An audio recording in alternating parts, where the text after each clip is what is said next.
en la agenda de la clase, primero, la asistencia la vamos a tomar al final, ¿ya? Se va a hacer la presentación de cada grupo, un integrante por grupo, por favor, de los 4 grupos, pues bueno, ahora son 5, porque se ha separado un alumno y me ha pedido poner solo y lo he aceptado, y él lo va a hacer como obviamente está haciéndolo solo, le da una semana más por exponer, pero el proceso del due diligence, el SPA y los contratos. Es la adquisición de la participación mayoritaria de Cementos Pacasmayo por la empresa suiza Holcim, que se cerró en marzo del 2026, literalmente el mes pasado. Y bueno, nada, como dato así preliminar, la empresa Holcim valorizó a Cementos Pacasmayo en 1.500 millones de dólares. Nosotros hemos elegido, en realidad, hacerla desde la perspectiva del vendedor. Sin embargo, no hemos dejado abierto, si es que tenemos el tiempo. Que venga de otro laboratorio no es lo mismo. Cada lógica o una se le vi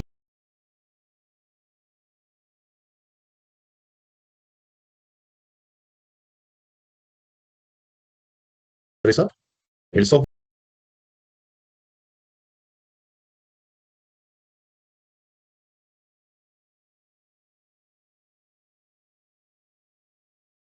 ya, se valoriza como post método, pero algunas veces la cultura es bien difícil de valorizar, ¿ya? Normalmente queda como útil, la mayoría de veces acá, ¿ya? Principios, prácticas, clima laboral, que definen una actividad interna, a no ser que tengan todo mapeado y que sepan que cómo la cultura tiene una evaluación de desempeño tal que los gerentes se miden y al final eso genera una rentabilidad para la compañía, entonces se puede armar un flujo, pero es difícil, ¿ya? Know-how y procesos, conocimiento técnico, metodologías, manuales operativos, cartera de clientes o relación con clientes, el valor futuro asociado a relaciones existentes, fidelizaciones y recurrencia, contratos vigentes a largo plazo con proveedores, clientes o socios, plataformas digitales, sitios web, apps, bases de datos, presencia en redes, talento humano, la capacidad, experiencia y compromiso del equipo directivo y colaboradores clave. ¿Tiene alguna pregunta de algún intangible de estos? Ujú. Vamos a irlos tratando, ¿ya? Pero estos son algunos, no todos, ¿ah? Pero son los más conocidos, ¿ya? Marcas comerciales y reputación, patentes y propiedad intelectual, bases de datos y listas de clientes, contratos y acuerdos preferenciales, software y tecnología propietaria, licencias y permisos. Goodwill y valor residual es un intangible, pero que no se identifica el valor, ¿ya? Sinergias operativas y estratégicas, eso también se puede valorizar. Posición competitiva, por ejemplo, de un proveedor estratégico que tú agarras digamos, y puedes valorizar cuánto ahorras versus la competencia en el precio del proveedor. Market share, cultura organizacional y equipo. El equipo, yo creo que el equipo clave sí se puede valorizar, ¿ya? O sea, tú si valorizas, pues no voy a enseñar el cost method, pero podrías valorizar por método de costo cuánto cuesta reemplazar a la persona, o sea, jantear la selección hunting de la persona, más las horas que tú tienes que capacitarla para que llegue al nivel de la persona que estaba saliendo en el puesto. Y eso lo proyectas a perpetuidad, lo traes al presente y ese es el valor del personal clave. Después lo vamos a explicar ya, pero más o menos así se valoriza. Pipeline de productos y proyectos, contar con una valoración clara y bien sustentada de los intangibles que permite tomar decisiones más informadas sobre dónde invertir, cómo proteger el valor creado y cómo estructurar la empresa hacia el futuro. Fortalecer la transparencia financiera mejorando la gobernanza corporativa. Puede generar beneficios fiscales relevantes para los accionistas como regalías o arrendamientos financieros sobre los mismos, pudiendo potenciar ahorros económicos. Sí, esto está siendo más, o sea, cada vez está siendo más cuestionado, ¿ya? Pero depende mucho de la entidad tributaria, ¿ya? Les voy a explicar un caso, ¿ya? A ver, en teoría, tú podrías arrendar un intangible que esté en propiedad desde el inicio, en Indecopy, por ejemplo, una marca, la podrías arrendar a, ¿cómo se llama? A la empresa donde que lo utiliza y la puede ser, o sea, está a nombre del accionista, ¿ya? La puedes arrendar a nombre de la compañía y utiliza la marca y puedes cobrarle una tasa de regalía de mercado, ¿ya? De mercado y que obviamente soporten la rentabilidad de su estado financiero, ¿ya? Y puedes pagar el 5% en vez del 29,5%, ¿ya? Entonces hay un ahorro tributario de 24,5%, que es un montón de dinero en las empresas que venden un montón. Pero tiene algún riesgo tributario, ¿ya? Algún riesgo tributario tiene, ¿ya? O sea, ¿cuándo es algo de tributación? Sí, ¿cómo se llama? ¿Cuándo es una deducción tributaria? Cuando, o sea, y está en la esquela de deducciones tributarias claramente definida en la SUNAT acá, es cuando tú, digamos, registraste la marca, por ejemplo, a nombre de la compañía, y la transferiste adrede a nombre de la empresa, entonces la SUNAT te dice, tú me has estado pagando sobre los dividendos 29,5, ahora me quieres pagar 5, no seas vivo, te reparo todo. Pero cuando lo haces desde el origen y lo registras en el intangible a nombre del accionista, ¿ya? Y haces una valoración, o sea, ¿qué sustentos tienes que tener? Una valoración de la compañía y una valoración de la marca, y ahí tienes que probar una tasa de regalía de mercado que soporten tus estados financieros, con esa valoración independiente, más un estudio de precio-transferencia, y más un contrato de regalías hecho por un abogado que sepa de propiedad intelectual, podrías sustentar ante la SUNAT y defender, y la emisión de recibos, obviamente, ¿no? Por parte del accionista, podrías defender ese ahorro tributario. Y tiene doble efecto, porque tú, el accionista recibiría un ingreso que no tenía pensado recibir y pagaría 5%, ¿no? Y encabeza la compañía 29,5. Entonces, ese ingreso que no tenía pensado recibir lo recibe en función a esas tasas de realidad, en función a las ventas netas normalmente, y lo deduce como gasto, y al final tampoco tiene costo de planilla. Entonces, o sea, en realidad está como adelantando dividendos a un menor costo tributario. ¿Me dejé entender? Sí, profe. Eso lo podrías hacer no solo con ese intangible, lo podrías hacer con el know-how. Si tú tienes manuales del know-how, del procedimiento que se dice en el know-how del negocio, del personal que interviene en el negocio, me faltó decir algo en la marca. La SUNAT está siendo tan precisa ahora porque cada vez que le ganas algo a la SUNAT busca cómo prohibirlo, ¿no? Y cómo tumbarse el tema, ¿no? Entonces, lo que está buscando, por ejemplo, a los que tienen todo, le dice, ya, está perfecto toda tu sustentación. Tienes la valoración de la marca por lado de la tasa de regalía, un valorizador independiente, tienes estudio de precio de transferencia y tienes el contrato. Ya, perfecto. Está todo perfecto. ¿Y dónde está tu inversión en publicidad? ¿Dónde está lo que has gastado en publicidad en todo el año en la marca? No, no tengo presupuesto de publicidad, entonces no es una marca, es un nombre comercial. Y te lo reparo todo. ¿Se entendió? ¿Mm? Con el know-how también se puede hacer. Con el know-how tienes que tener todo estructurado. Proceso productivo, no sé, proceso productivo, un proceso de negocio, personas a cargo del proceso, manuales, etcétera. Entonces, si tú tienes todo eso y valorizas la empresa y valorizas el know-how y estableces la tasa de regalía en el know-how, también puedes cobrar regalías por know-how, ¿ya? Y así podrías también cobrar regalías por un software. Y así podrías cobrar regalías por varios de los de intangibles que existen, ¿ya? Eso se está haciendo mucho, pero las empresas corporativas evitan esa figura por un tema de compliance y por un tema de riesgo tributario. No se arriesgan, digamos, ¿no? Pero las empresas medianas y pequeñas cada vez lo hacen más, porque no está Profesor, prohibido. O sea, una ujú. consulta. O sea, si estamos en el ejemplo del sector pesca y el know-how, por ejemplo, de un capitán de un barco, o sea, pero ¿cómo valorizas y sustentas ese número al momento de valorizar el intangible de know-how? Nunca me he puesto en ese caso y lo he hecho, pero tendrías que encontrar contratos a la hora de buscar en las bases de datos de Royalty Source o Royalty Range o empresas que tienen la data de contratos firmados, donde se ha pagado una regalía históricamente.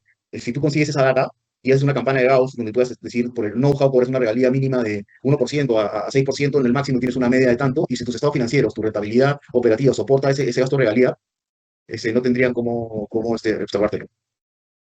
O sea, las tasas de regalías se publican por flujo, por negocio. No sé si en el caso de pesca haya, pero es un caso bien específico, no sé si haya. Si hubiera contratos o transacciones, para eso es el estudio de precio de transferencia también, ¿no? Y hay otro, o sea, aparte del estudio de precio de transferencia, se complementa con la valorización, la definición de la tasa de regalía, el know-how en este caso, el sustento de todo el know-how, los manuales y todo eso, y aparte tienes que probar que esa es una regalía de mercado. Pero las corporaciones no lo hacen, ¿no? No hacen este tipo de contratos. Algunas sí, pero algunas no. No sé, el grupo Romero no va a saber eso, en el grupo, Sí, a no no ser que creo. lo hagan internamente, ¿ah? No sé si lo harán, Sí, no pero creo que lo hagan, sí. no creo que lo hagan por un tema de compliance, por un tema que cotizan en bolsa, por un tema que se pondrían mucho ante la SUNAT, digamos, y la SUNAT se le sentaría ahí, no sé, 5 meses en la oficina al costado para tratar de observarle esa realidad cobrada. Pero las empresas medianas y pequeñas que tengan todo lo que les he dicho, es complicado que se la levanten, ¿ah? Es complicado. Hasta ahora se puede hacer, y es un quick win, ¿no? Pero no es digamos, el objetivo principal de la valoración del intangible, ¿ya? No es el objetivo principal. El objetivo principal es determinar el valor del intangible para ver qué puede hacer con el intangible para que valga más en las manos de otro, en tus manos, y para definir un precio, ¿ok? Y Profesor, llegar al una punto, sí, pregunta. Yo le cuento un caso. Yo tengo una marca a mi nombre, inmobiliaria, y bueno, esa marca la usan varias SPVs, que son parte del grupo económico. No, o sea, por cada edificio inmobiliario se genera un SPV. sí, claro. Entonces, como esa marca está a mi nombre como persona natural, pero las SPVs son las que realizan la inversión en redes sociales, en publicidad. Al final yo no he invertido ni un sol como persona natural, o sea, de mis cuentas personales no he invertido en publicidad. Entonces, si yo llego a vender la empresa, la marca estando a mi nombre y me la quieren comprar con todo y marca, tendrían que pagarme a mí, ¿no?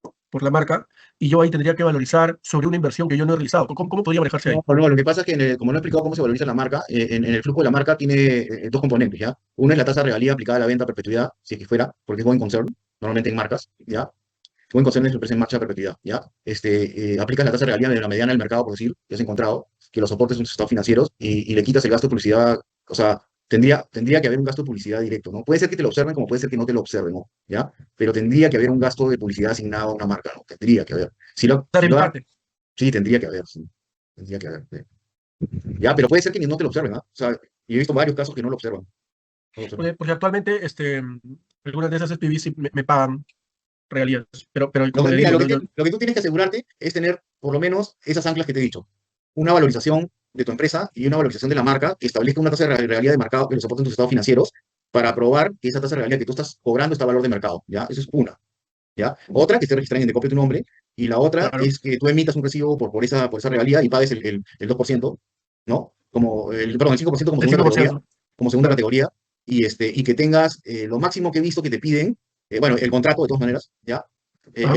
La modalidad de cobro de la regalía, si es Ujú, mensual, es trimestral, a cómo distribuyes ese cobro, que tiene que estar en el contrato, y como te digo, lo máximo que he visto que piden es el estudio de precio de transferencia, ¿ya? claro. Con el análisis DEMPE, O ¿ya? Que es sea, un análisis va a ser especial. muy extremo si me piden, pues, tu gasto en publicidad, ¿no? Lo que Teniendo todo pasa es lo que demás, hay algunos, o sea, yo no te podría decir qué auditor te va a tocar. Si te toca un claro. auditor fino, te puede levantar el tema, ¿no? ¿Ya? Pero Ok. no he visto, o sea, me han contado algunos amigos que están empezando a hacer eso, a verificar el gasto de publicidad, si se ha invertido en publicidad, ¿no? Ya, eso es lo que me han contado, ¿ya? Pero yo Ok. siempre, en las valoraciones de la marca, pongo gasto de marketing asociado a la marca, siempre. Pero en la esquela de la OCDE no existe ese rubro. O sea, Ok. si tú cumples con la metodología de la OCDE y la IFRS no te dice que pongas ¿cómo se llama? Gasto de publicidad. Pero para mí es un error. Ok. Ya, bueno, entonces, y lo que es más importante es que si tú sabes el valor de una transacción, si tú identificas, digamos, el valor del intangible, tanto para el comprador como el vendedor, es una ventaja total, ¿ya? Es una ventaja. ¿Por qué? Porque si estás vendiendo tu compañía y te ofrecen un precio, una transnacional, por ejemplo, algo cross-border, alguien que está cross-border fuera, tú vas a saber si el precio que te está ofreciendo cubre el intangible o no lo cubre, ¿no? Y tú podrías justificar, digamos, algún alza de precio porque tu valor intangible es mayor y lo puedes justificar por qué es. Es diferente decir que tu compañía vale 100 millones de dólares, 50 millones de dólares en el patrimonio y 50 millones de dólares son goodwill, a decir que partas esos 50 millones de dólares en diferentes intangibles y dejes solo 5% como goodwill, ¿no? Es totalmente diferente, ¿no? Porque te pueden ofrecer de repente un monto que solo es el valor de tu marca, ¿no? Totalmente sustentable. Entonces, tanto para el vendedor y para el comprador, ¿por qué sirve? Porque tú puedes saber qué valor intangible estás comprando y puedes saber cuánto puede valer ese intangible en tus manos. Entonces, para mí uno tiene que decidir una compra, o sea, obviamente tiene que negociar en las manos del vendedor, ¿no? Pero uno puede decidir una compra o escoger a la empresa que va a comprar por lo que vale en sus manos. Esa es la prueba final para mí. Y mucho te lo dicen los intangibles. O sea, buscar la respuesta de por qué, o sea, si te dicen 50 millones de goodwill, y eso que está sustentado, bueno, en la historia, en el histórico, de la rentabilidad del EBITDA y en la multiplicación en función a más o menos el mercado, lo que me dice, y lo de la experiencia de la gerencia, digamos, en los contratos futuros, pero al final todo es goodwill. Es diferente decir, oye, ¿sabes qué? No, de ese goodwill, de ese monto que me estás pagando sobre el patrimonio es porque la marca vale tanto, porque la relación con clientes vale tanto, porque mi know-how vale tanto, porque una posición estratégica con mi proveedor vale tanto, porque mi software vale tanto. ¿Se dan cuenta? ¿No? En resumen, valorar los intangibles no solo revela activos ocultos, sino que transforma la forma que se gestiona y proyecta el negocio. En Disney más Pixar, esa adquisición, que fue de 7.4 billones en el 2006, el intangible clave era el talento creativo más la marca premium. El valor agregado era el pipeline de películas más tecnología 3D. En Microsoft con LinkedIn, que son los 26.2 millones que hemos hablado, el intangible clave fue la base de datos profesionales que yo digo que la valoraron muy bajo. Los datos profesionales más el network, el efecto del network, ¿no? Esos eran los intangibles más importantes. Cuando Amazon adquiere Whole Foods por 13.7 billones de dólares en 2017, el intangible clave fue la marca premium, orgánica, más las ubicaciones de los locales. El valor agregado, acceso a un mercado premium, más logística, y este es un poquito un cuadro de estadística que yo he encontrado de cuáles son los intangibles por industria, ¿ya? Más o menos, ¿ya? Cuáles son los principales intangibles por industria. Por ejemplo, el software y tecnología, la propiedad intelectual, el software propietario, las bases de datos, la marca son importantes, ¿ya? Descripción o ejemplo son patentes de algoritmos, servicios a service, o sea, en la nube, datos de usuarios, el branding, como Microsoft y Google, ¿no? Esas son las fuentes donde se ha obtenido esta información. Luego, farmacéutica y biotecnología, las patentes o los registros sanitarios son claves, ¿no? La investigación y desarrollo, las autorizaciones, hay contratos de maquila de medicamentos también, el know-how. En retail y consumo masivo, la marca, los clientes, la cadena de distribución, por ejemplo, de canal moderno, canal tradicional, contratos, servicios financieros, licencias, clientes, plataformas, reputación, en medios y entretenimiento, contenido, franquicias, audiencias, plataformas. En energía y recursos, concesiones, tecnología, contratos, telecomunicaciones, suscripciones y marca, manufactura avanzada, patentes, certificaciones, procesos, know-how, educación, información, metodologías, plataformas, marca, alumnos, base de alumnos, hospitalidad y turismo, marca, fidelización, franquicias, procesos. Y estos son algunos datos ya estadísticos que se ha encontrado de cuánto, más o menos, el valor del intangible en las transacciones que se han hecho, ¿ya? En software y tecnología están entre 40 y el 80% del valor total de los activos de una compañía a valor de mercado, o sea, del precio de una compañía. En farmacéutica y tecnología, entre el 50 y el 90% del valor. En retail y consumo, entre el 30 y el 70% del valor. En servicios financieros, entre el 25 y el 60% del valor. En medios y entretenimiento, entre el 50 y el 85% del valor. En energía y recursos, entre el 20 y el 50% del valor. En telecomunicaciones, entre el 30 y el 65% del valor. En manufactura avanzada, entre el 15 y 40% del valor. Entonces, dígame si los intangibles no son importantes. Al final, el key insight es la jerarquía del valor del intangible cambia según el sector y el modelo de negocio.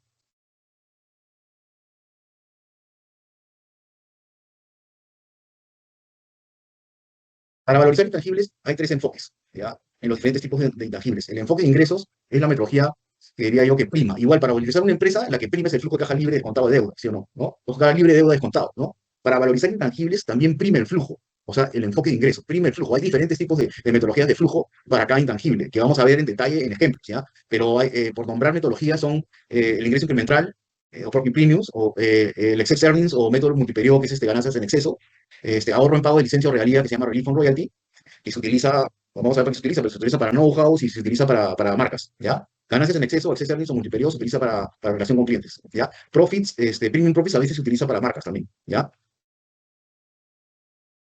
El método de mercado es un método de contraste. ¿Qué significa que es un método de contraste? Un método secundario, ¿ya? Igual, cuando ustedes valoran una compañía, el método primario viene a ser el flujo de caja libre descontado, ¿sí o no? ¿No? Pero el secundario, ¿cuál es? El secundario es el múltiplo, ¿no?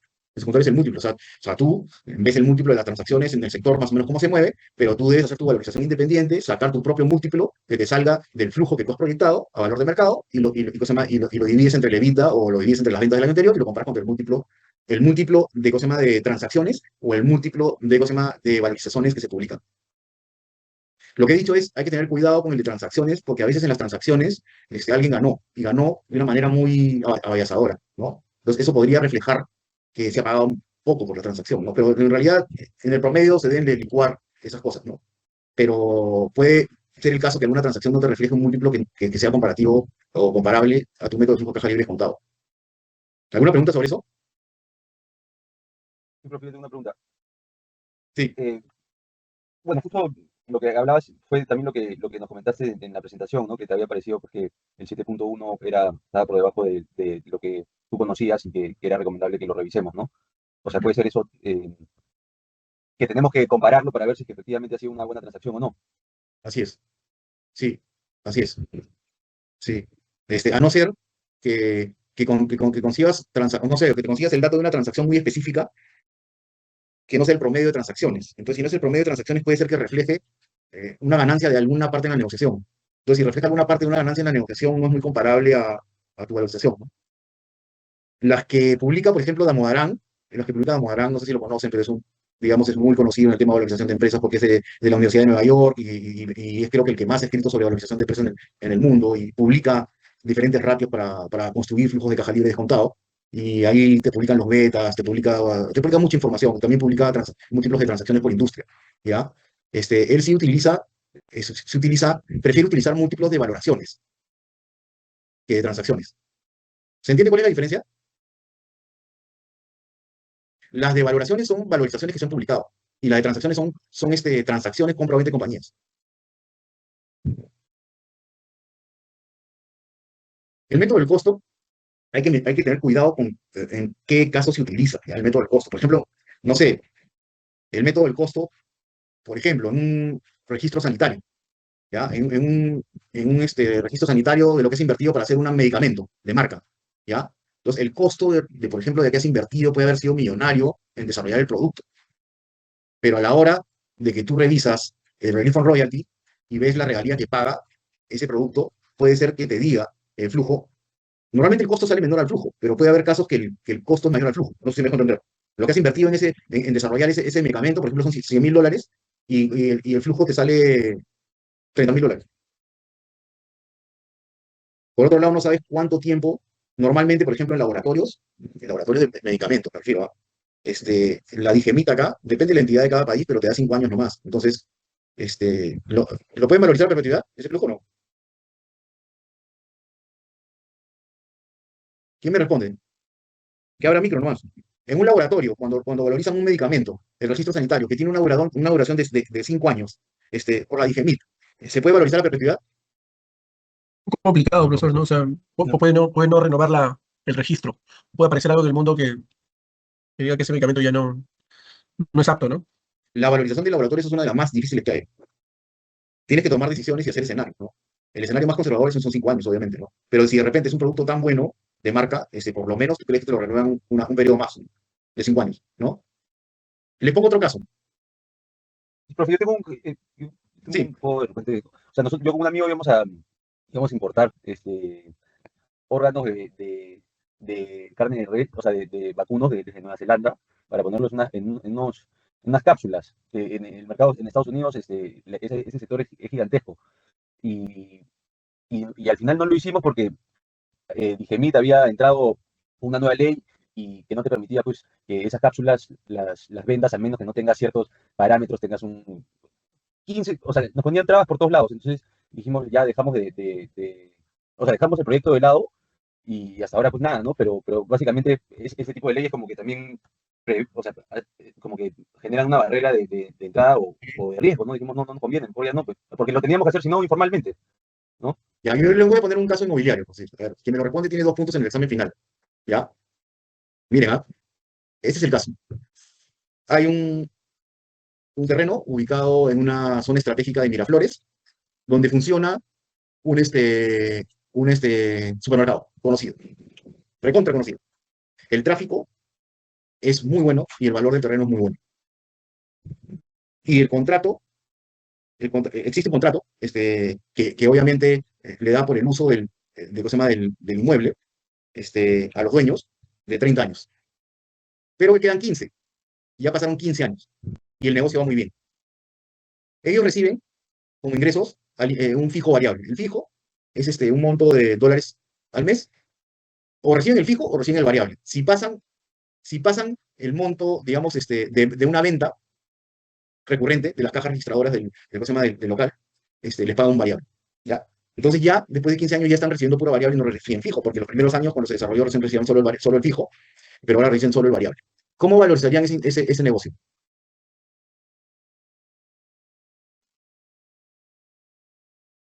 Mándense, ¿ah? No tengan miedo. ¿Cuál es el tangible y cuál es el intangible? O sea, ahí es el negocio de los propietarios que están arrendando. A eso se refiere Sí, pero ¿cómo valorizar. lo valorizas? ¿Cómo lo O sea, valorizas? como está ligado al crecimiento de las ventas del arrendatario, ¿no? O sea, entiendo que lo alquilan a un supermercado y estaría ligado a Ya, ese pero ¿cuál es el crecimiento. intangible y cuál es el tangible? Pero ahí, Claro, el profesor, o sea, intangible es el terreno y el intangible son las ventas, o el contrato, digamos, sí, pues las ventas, Ya, el contrato, ya. ¿Quién respondió eso? ¿Quién respondió eso? Orlando. Ya, Orlando. Ya, ya. Ya, te hago una pregunta. Para darte los puntos, te hago otra pregunta. ¿Ya? Ya. Está bien. El tangible es el terreno que lo valorizas a valor de mercado, ¿no? Y el intangible es el contrato. El contrato es un fruto, ¿no? El contrato es un fruto. Al contrato le quedan 15 años, Ujú. pero es un local que queda en Miraflores, que vamos a poner que es el más conocido de todos los supermercados y queda en la mejor zona de Miraflores. ¿Ya? Ok. Entonces, el tangible vale un montón y el intangible también vale un montón. Pero ¿cuál sería tu estrategia para valorizar el horizonte de la transacción? El horizonte del flujo. Eh, o sea, también lo haría de la manera en que está dividido el contrato, ¿no? O sea, se establece pues eh, un fijo, digamos, un valor. Vamos a suponer que tú estás vendiendo el negocio, ¿ya? Que tú Ya, quieres vender, eres la empresa dueña del inmueble y dueña del contrato, de usufructo, ¿ya? Y lo quieres vender en el mercado, sí, ¿ya? Lo quieres vender. Y quieres que te den plata por el tangible y que te den plata por el intangible, ¿ya? claro. No solo, o sea, tú no vendes el terreno como inmueble, sino vendes el inmueble más la yapa, ¿ya? Y la yapa es una yapasa, que es el contrato. Entonces, esa yapasa, ¿cómo la valorizarías? El horizonte. La duración del contrato. En primer lugar, creo que, o sea, 15 años, si es que vendo el terreno, digamos, o sea, generalmente las valorizaciones se dan pues a 10 años o lo que sea, o sea, 15 años es un buen horizonte para pedirle un upside al comprador, porque no solamente está comprando pues un terreno en la mejor zona, donde la mayor parte digamos, de los ingresos que va a obtener van a ser pues por ese alquiler, pero sí le agregaría un,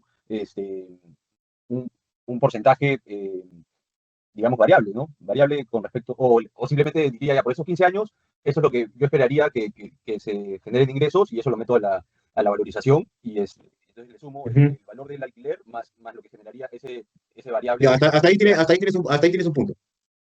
Profe, Sería perpetuidad, ¿no? podría, no sé, profe, podría ¿Quién es? agregar, o ¿Quién sea, es? no sé, se me viene, ¿Quién es? ¿Quién es la que responde? Porque no la veo. no, ¿Quién está respondiendo? en mi ¿Ah? No, no, anímate a responder, pero no sabía quién era. ya, Nada más no, quería. bueno, Ya bueno, le responde. no, lo que se me viene a la mente es evaluar o sea, esto que llamamos plusvalía, ¿no? Tendría que hacer un análisis al futuro de cuánto, qué se va a desarrollar de aquí a 15 años, van a haber más casas, más gente, no sé, algo así, ¿no? Ujú. ¿Para sustentar qué? Una ampliación, sino del contrato, ¿no? O sea, para sustentar que de aquí a 20 años, ¿no? Esto va a valer mucho más, ¿no? Mi intangible va a valer mucho más del variable que ahorita tengo. Claro. Ya, está bien. Eso se me ocurre. Está bien, está bien. Ya, un punto para cada uno. ¿Ya? Ya, pero no, o sea, sí, está bien, pero sí, está bien lo que dices, pero yo agarraría y trataría de sacar un upside de la transacción porque ese local, de todas maneras, ¿tú qué crees? ¿Que el supermercado lo va a dejar de alquilar un periodo más? Ni hablar, ¿no? Lo va a alquilar, o sea, pero sí lo sustentaría con data de crecimiento, digamos, de repente poblacional, pero si ya está totalmente crecido y es algo que recurrente, que solo gana el variable, ¿cómo se llama? Yo ampliaría por lo menos la mitad del periodo un año más, la mitad del periodo de un periodo más, de 30 años, y lo negociaría. ¿Ya? Pero está sustentado en lo que tú dices. Obviamente sí es algo que va a crecer más, pero si, por ejemplo, que es, no sé, pues vamos a suponer que es el WOM que queda en Benavides. ¿No crees que ya ahí está, digamos, sustentado el valor? O sea, Sí, de ahí hecho, ya no entra nadie más. ¿no? ¿No? Ok. ¿Y sabes cuál es el ratio? Cada operación tiene un ratio que te define el negocio, ¿ya? En esta operación, el ratio se llama cap rate. ¿Ya? El cap rate es, ¿cómo sale el cap rate? Sale valorizas el intangible, el contrato de usufructo, lo traes al presente bajo el escenario de, los dos escenarios, que termina 15 años y el otro escenario es que continúe 15 años más, ¿ya? Y eso lo divides entre el valor de tasación del inmueble. Y el cap rate tiene que estar entre 8 y 10% y te lo compra cualquier fondo de inversión, cualquier fondo de inversión inmobiliario, cualquiera te lo compra. Te lo vendes en 2 meses. Siempre y cuando sea un contrato o sea, largo, ¿no? Pues de 30 años, ¿no? Claro, claro. ¿Interesante el caso o no interesante? Interesante, ¿no? Ya, vamos. Tres enfoques fundamentales en métodos de ingresos, ¿ya? O income approach. Relief on royalty, que es el valor presente de las regalías evitadas, quiere decir de las regalías ahorradas, o que como que tú supones que se lo alquilas a un tercero, la marca o el know-how, ¿cómo se llama? Y con las regalías aplicadas a la venta, menos los gastos de marketing, o los gastos directamente vinculados al know-how, traía el presente a la tasa WACC, a perpetuidad que da el relief on royalty. Eso lo vamos a ver en casos específicos. Los excess earnings o los flujos multiperiodo o multiperiodo method son flujos incrementales de un intangible, ¿ya? Entonces, vamos a ver cómo se construye, ¿ya? Es bien bonito el excess earning, ¿ya? Porque yo tengo la cartera de clientes o la relación con clientes y qué es lo que le tengo que quitar a la cartera de clientes para hacerle un flujo incremental. Entonces, me pongo a pensar, ¿qué usa el cliente para poder operar? ¿Ya? O sea, ¿qué es lo primero que usa? Los intangibles o no usa los intangibles, ¿no? Usa la marca, por decirlo. Usa la marca para poder operar. Entonces, le tienes que agregar un costo o un costo-gasto, digamos, que hay una metodología para sacarlo, por el uso de la marca. ¿Ya? Después, ¿qué le tienes que restar? El activo fijo que utiliza. Pues si utiliza un activo fijo, le tienes que restar también esa carga del costo por el activo fijo. Si utiliza personal, también le tienes que quitar el costo del personal que utiliza. ¿Ya? Hay metodologías para calcular esos CACs, se llaman CACs porque son assets contributives, o sea, costos de activos contributivos, ¿ya? En castellano, ¿ya? Entonces, ¿cuáles son los activos contributivos? Los que utiliza, es como sacar el valor presente de solo el cliente, y tienes que aislar el valor del cliente. Entonces, para aislar el valor incremental del cliente, le tienes que quitar todo lo que utiliza. Entonces, utiliza la marca, utiliza el CAC de la marca, utiliza el CAC ¿cómo se llama? Del activo fijo, utiliza el CAC del gasto operativo, y utiliza el CAC de qué más, del capital de trabajo, ¿no? Y creo que esos son los principales. Entonces, le quitas todo eso y lo conviertes en hayas digamos, hasta el EBITDA, y le quitas esos tax y lo conviertes en un flujo de caja libre incremental. Eso se le llama el flujo del multiperio método o el excess earning. Y a ese, le voy a explicar con casos, obviamente, ¿no? Y a ese lo descuentas a perpetuidad. Y así hayas el valor de la relación con clientes, o de una cadena de distribución, o algo que tenga que ver con los clientes. Lo vamos a ver en casos específicos, pero ¿me entendieron el concepto? ¿Sí? El with or without es cuánto vale, por ejemplo, mi compañía utilizando un software y cuánto vale mi compañía sin utilizar el software, mi compañía de tecnología. No se usa mucho realmente, ¿ya? Pero no me gusta mucho, en realidad me gusta ser más específico, más directo con los flujos de arriba, ¿ya? Pero a veces lo utilizo. El Greenfield es el costo de recrear algo desde cero. Un proyecto Greenfield, por ejemplo. Un proyecto de minería Greenfield, por ejemplo. Tres enfoques fundamentales y esa idea del market approach. El market approach es lo mismo, comparativos del mercado, ¿no? Comparables de transacciones recientes, múltiplos de licenciamiento, o sea, que son múltiplos de cosas, cuánto han valorado las marcas, y las marcas cuánto valen en el mercado, y en función al múltiplo del valor de la marca, vale tu marca. Es cuestionable, comparable, de segundo orden, ¿ya? Tiene los mismos errores de mercado. El otro es el costo histórico de desarrollo, por ejemplo, costo de reemplazo, reproducción. Les explicaba, ¿no? Por ejemplo, ¿no? Cómo hayas el valor del know-how, o podría ser el valor del personal clave de la compañía, ¿no? El personal clave de la compañía, ¿qué pensarías que tienes que cubrir si se va? Entonces, si se va, ¿cuánto me costaría reclutarlo, ¿no? Entonces, en función, normalmente, hay estadísticas de cuánto cobran por el nivel, digamos, de las personas, o sea, el nivel del puesto de las personas, cuánto cobra, cuánto cobran, por ejemplo, un gerente, cuánto cobra un gerente de operaciones en tal sector, etcétera. Entonces, al final tienen ratios como porcentaje del costo de planilla. Entonces, ese porcentaje es el costo de reclutar, ¿ya? Y el otro es el costo de capacitarlo, ¿no? ¿Cuánto es el costo por hora de capacitarlo, por cuántas horas, y por cuánto tiempo? Y sumas los dos y sacas el costo de reemplazar a la persona. Entonces, eso es a perpetuidad, lo traes al presente y te sale el costo de reemplazo y te sale el costo de... Eso también lo vamos a ver, ojo, ¿ya? Pero te sale el costo del personal clave. Eso se utiliza normalmente para personal o para algún otro tipo de temas que se pueden reemplazar, ¿ya? ¿Por qué valorizar una marca? Sirve como punto de referencia para la negociación de compra o venta de una marca. El valor final será el objetivo de la decisión de compra o venta de la marca. Medir la razonabilidad de un activo de una marca para el reconocimiento en la contabilidad. Cuando es adquirido, claro, se valoriza una marca para hacer el PPA, pues, ¿no? Que es el Purchase Price Allocation, y tienes que distribuir el precio pagado y tienes que saber cuánto vale la marca. Para eso también se hace. Y por normativa, también por normativa de NIC 38, de valoración de intangible y prueba de deterioro NIC 36, cuando una compañía ha adquirido a otra y tiene reconocida una marca, por ejemplo, o un intangible X, o cuando una compañía ha aportado como capital un intangible y lo tiene dentro de sus libros, tiene que hacer prueba de deterioro todos los años. Le voy a explicar cómo se hace la prueba de deterioro. Y la prueba de deterioro es simplemente valorizar el intangible y compararlo con valor en libros. Entonces, si al valorizarlo, digamos, te sale menor a su valor en libros, se tiene que ajustar el patrimonio y el intangible. Profesor, hay una consulta. Bueno, eso sería un Sí, impairment, ¿no? así es. Por ejemplo, si una empresa pierde tú lo compras y parte del intangible son clientes, pero aparte también tienes el goodwill. Si, por ejemplo, pasan los años y pierdes clientes, o sea, pierdes esa cartera de clientes por la cual lo compraste, sería un impairment, pero sería el intangible. Sí. ¿Entendería? ¿En qué momentos podría ser un impairment al goodwill? O sea, porque A tendría ver, que si es algo de cultura. primeramente te voy a decir, todo depende de cómo se hizo el PPA. Si lo has hecho mal, Ok, pucha, que se te va a complicar, ¿ya? Se te va a complicar de todas maneras, ¿ya? Porque te van a decir, oye, ¿con qué metodología lo has hecho? Porque también el goodwill se prueba, ojo, ¿ah?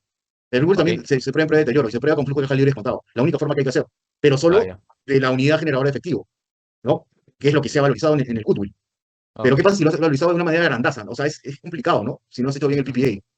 ¿Ya? Pero si es que tú, por ejemplo, has hecho bien el PPA y has dejado solo el 5% en el valor del intangible, es muy difícil que te deteriore ¿cómo se llama? El goodwill, ¿ya? Ujú. Entonces, lo que tendrías que enfocarte es en valorizar bien cada intangible.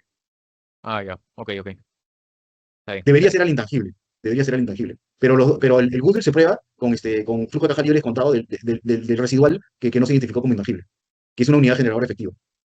O Ujú. sea, por ejemplo, valorizo la empresa hoy en día al valor por la cual la compré y si vale menos y no sé qué intangible fue, ahí afecta el goodwill. Así es. Ok, gracias. Le voy a enseñar eso, ojo, está como parte de la segunda clase, ¿ya? Profesor, ahí para entender un poquito más, la prueba de deterioro de cada intangible, claro, yo compré una empresa y cada intangible tiene su valor asignado. Entonces luego le Sí. hago, O sea, mira, primero una vamos a parar valorización un ratito. nueva. Tú compraste una empresa Sí, y distribuiste el precio que compraste entre tangible, intangible y goodwill. ajá, ¿Ya? Vamos a suponer que lo hiciste bien y dejaste en el goodwill solo el 5%. ya, Eso quiere decir que identificaste bien el valor de tu compañía en la compra. Y ahora pregunta. ok. Entonces pasa un año, es lo que yo entiendo, revalorizo la compañía y cada intangible que valoricé, su valor es menor, que es lo que dice el libro. En resumen, tienes que volver a hacer el PPA cada año. Claro, ya, lo hago y vas a decir que 3 intangibles salen menos. Tengo que ajustar el patrimonio, ¿correcto? Sí, sí, claro. Pero el goodwill ahí no se mueve. El goodwill no se Se ajusta. podría mover si es que tu compañía vale menos. Pero claro, o sea, para valorizar un intangible hay una metodología que yo puedo probar y decir, ok, bajó tanto, ajusto. Pero para el goodwill, ¿cómo haría esa revalorización del goodwill? Si es básicamente un residual. Porque puede ser que se haya afectado tanto tu compañía que hasta el residual se afecte. Ok, entonces Yo le valorizarlo voy no a es la explicar, compañía. yo le voy a explicar la norma y ahí está clarísimo, ¿ya? Pero es otra clase, ¿ya? Ya, Es otra clase, pero sí hay forma, ¿ya? Sí hay pero sí hay forma y te la voy a forma, ok. explicar. Sí, ojo, solo lo haces si estás en IFRS, ojo, ¿no?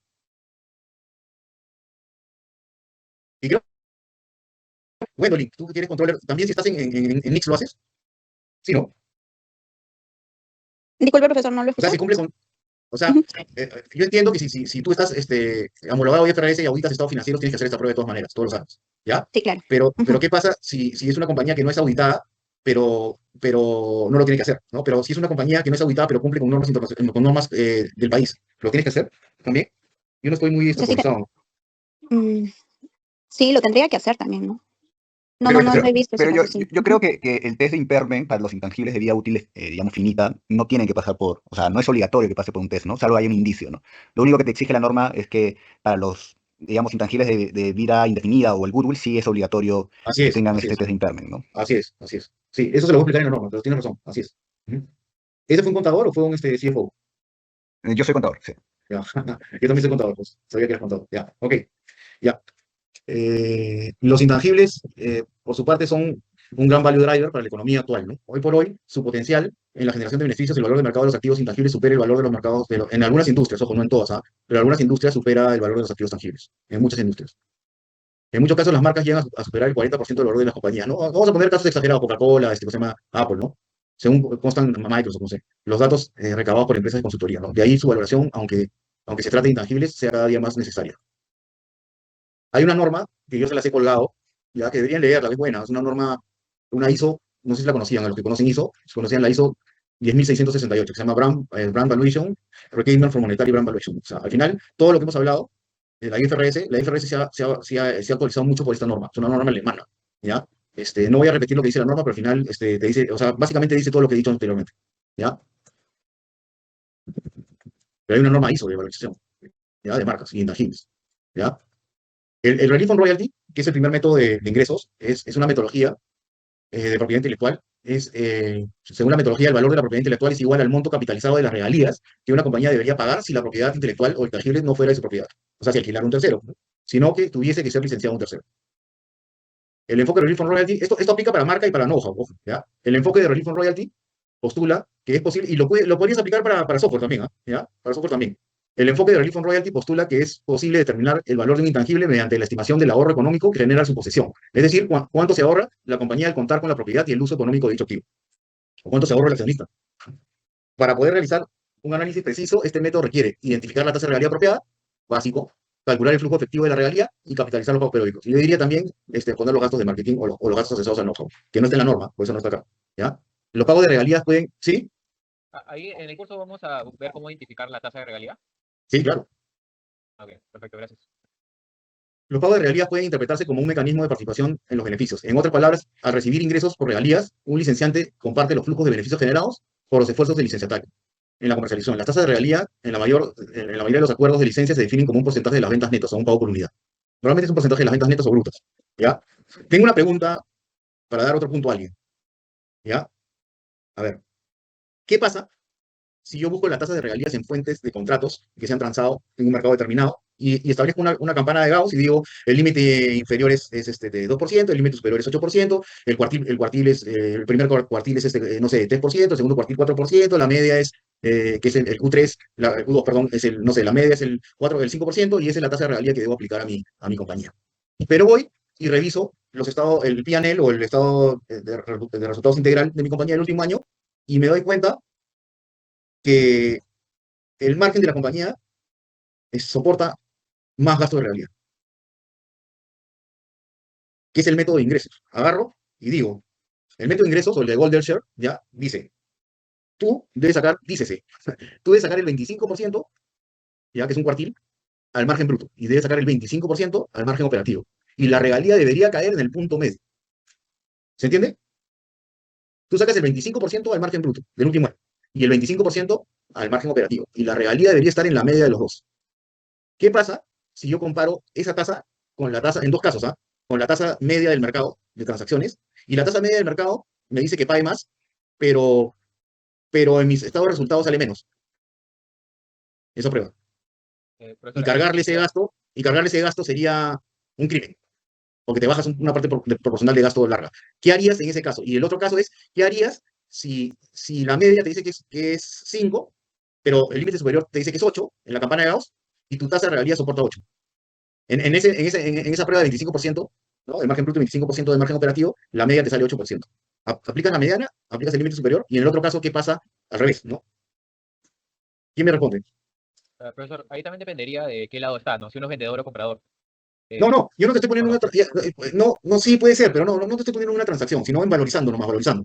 ¿Ya? Valorizando. O sea, Ya, estás valorizando y dices, yo quiero escoger la tasa de regalía para la valorización. Entonces, en el primer caso, digamos, el mercado me dice que paga una tasa de regalía superior en la media, pero mi prueba en mi rentabilidad me dice que no la puedo pagar. Sí, ¿Ya? ahí. mm, ¿Qué Ya. método utilizas? ¿El primero o el segundo? ¿El 25% o agarrar la realidad del mercado? Ahí usaría el de 25%, ¿no? Porque si no es Ya, factible, está bien, está si bien. no es Ya, factible, no pues posible, ¿no? ya, está Y bien. ¿Y me respondes el otro caso para ganar 2 puntos? en el El otro otro caso es que... caso, haría al revés, ¿no? Escogería la media. ¿Por qué? Porque ese No, 8% te puede estoy ser diciendo en el otro histórico. caso Ajá, en el otro caso te estoy diciendo tu empresa hace la prueba de ingresos y te sale 8% esa prueba de ingresos en el medio. Y el ya. límite superior, te estoy diciendo que puedes ir hasta el límite superior al 8%. ¿Cuál aplicas? Ahí se me. mm, ahí dejo a alguien más, profe.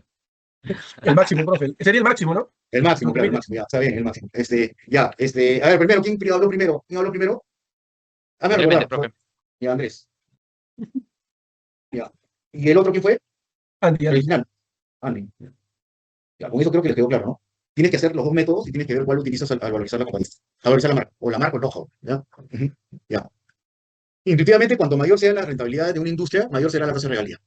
Ujú. Dicha relación lineal sugiere que el mercado de licencias es eficiente y la estructura de costos y la rentabilidad en todas las industrias se han tenido en cuenta al negociar la tasa de regalía. Lo que no pasa, ¿no? A veces al negociar contratos de regalía en el mercado no pasa, pues hay errores, ¿no? Entonces, como hay errores, pasa los casos que yo les estoy diciendo. La regla del 25%, según la definición de Goldersen y otros, sugiere que el licenciatario pague una tasa de regalías equivalente al 25% de sus beneficios entre el margen bruto y el margen operativo, previsto por el producto que incorpora la propiedad intelectual en cuestión. A lo largo de los años, esta regla ha generado popularidad como un buen punto de partida para las negociaciones de regalías, gracias a su simplicidad, razonabilidad intuitiva y aguda defensa de los autores muy respaldados, que son esos dos, Goldersen y Briades.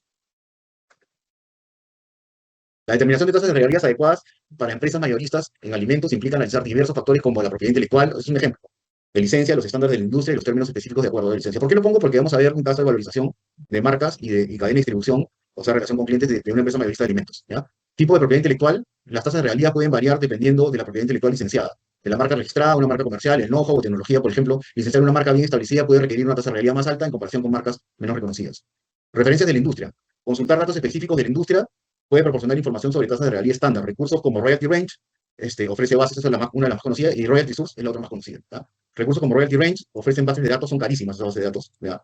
Pero se venden. ¿Ya? Con tasas de regalías esos son los que utilizan los estudios de precio de transferencia, ¿ya? En diversas industrias, incluido alimentos y bebidas y cualquier otro sector, ¿no? Sin embargo, sucede lo mismo que en la valorización de empresas en marcha. Las regalías son de empresas que en la práctica no son tan comparables, ya que cotizan en bolsa y poseen economías de escala que las hace más rentables, o en los referentes a transacciones de los acuerdos de licencia pueden reflejar una negociación donde una de las partes ganó. Por ello, que no se recomienda utilizar este método como principal, sino como contraste.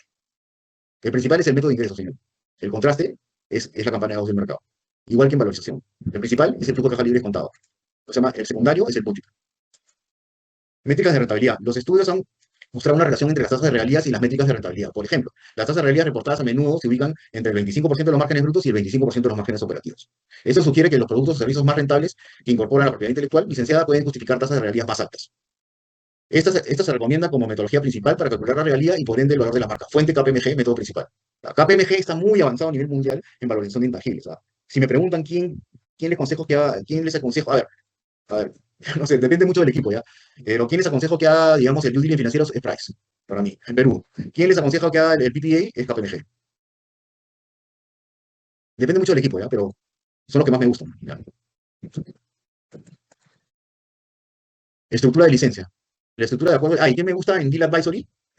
Para negociar transacciones, aunque no ve intangibles, o algunas veces creo que lo he visto hacerlo, es Deloitte y que se llama EY. Son más estratégicos. Estructura de licencia. La estructura de acuerdo de licencia, ya sea de regalías en base a ventas netas, ventas brutas o tarifa fija, pueden impactar significativamente la tasa de regalía adecuada. Es esencial definir claramente la base para los cálculos de regalías en el acuerdo para evitar disputas. Bueno, factores claves que influyen en las tasas de regalías. Fortaleza de la marca. Las marcas bien establecidas y con alto reconocimiento por parte del consumidor exigen tasas de regalías más altas. Posición en el mercado. Las empresas líderes en el sector mayorista, por ejemplo, de alimentos o las líderes de otro mercado, pueden negociar términos de regalías más favorables. Categoría de producto. Las diferentes categorías de alimentos o productos digamos, o medicamentos, o podría ser producto, tienen tasas de regalías de estándar variables basadas en la dinámica de mercado. Entonces, por ejemplo, un medicamento genérico tiene una tasa de regalía más baja que un medicamento que se llama de marca. Alcance geográfico. Las marcas globales con redes de distribución extensas pueden tener tasas de regalías más altas debido al acceso más amplio al mercado. Aunque las tasas de regalías específicas para empresas mayoristas de alimentos, en este caso que vamos a ver, son confidenciales. Los puntos de referencia de la industria ofrecen una comprensión general. Me refiero que son confidenciales porque sus estados financieros son confidenciales, ¿no? Y el método de ingresos de Goldberg del 25% es confidencial. Comprensión general de las tasas estándar de diversas categorías de alimentos. En este caso, que vamos a ver, estas tasas están influenciadas por factores como fortaleza de marca, la posición de mercado y la categoría de producto. Pero en verdad, en cualquier rubro, ¿ya? Entramos al método multiperiodo, ¿ya? Entonces, el método multiperiodo del excess earnings o ingreso incremental. Existen varios métodos que se pueden utilizar para valorar activos intangibles. El método del exceso de ganancias de periodos múltiples, o MEP en inglés, es una forma del enfoque de ingresos, siendo uno de esos métodos que se utiliza a menudo para valorar activos intangibles. Se utiliza comúnmente para el ejercicio de asignar el precio de compra de un negocio a todos los activos y pasivos adquiridos en la asignación de precio de compra, según mi interés. Pero yo lo veo, o sea, muy utilizado, en verdad son para varios intangibles, pero es muy utilizado en contratos, en cadenas de distribución, en relación con clientes, o sea, cartera de clientes, ¿no? También proveedores, posiciones estratégicas de proveedores. Específicamente, como su nombre lo indica, el MEM cuantifica los flujos de efectivos residuales o excedentes generados por el activo intangible primario y descuenta esos flujos de efectivo a un valor presente. Si las ganancias estimadas por el activo intangible principal de su empresa dependen del uso de algunos otros activos de su empresa, o vamos a poner que necesita alquilar otros activos, ¿ya? A veces llamados activos contributivos, entonces las proyecciones para el activo principal deben incluir estos cargos de alquiler, digamos, de esos activos, ¿ya? Que se llaman alquileres económicos. Por usar esos activos intangibles, o sea, los activos intangibles usan esos alquileres económicos, como decía, ¿no? Capital de trabajo, personal, se llama activo fijo, marca. Más que el personal, costo operativo. Estos cargos representan el rendimiento de todos los activos contributivos y se aplican al estimar el exceso de la ganancia generada por el activo intangible primario. O sea, lo que hacen es aislar el valor incremental, por ejemplo, de una cartera de clientes, una relación con clientes. Los cargos por activos contributivos generalmente incluyen pagos por el uso del capital de trabajo, activos tangibles, otros activos intangibles, como marcas, know-how, por ejemplo, ¿no? O como el activo fijo cuando es calificado como operativo. El método del costo esta metodología estima el valor razonable de un activo aproximando su costo por dote de reposición depreciado, que incluiría todos los costos necesarios para construir un activo similar de utilidad equivalente a los precios aplicables en el momento de la reconstrucción. Puede ser que la marca también la valores por el costo, pero te va a salir, no sé, pues normalmente sale menor que el Relief on Royalty, ¿no?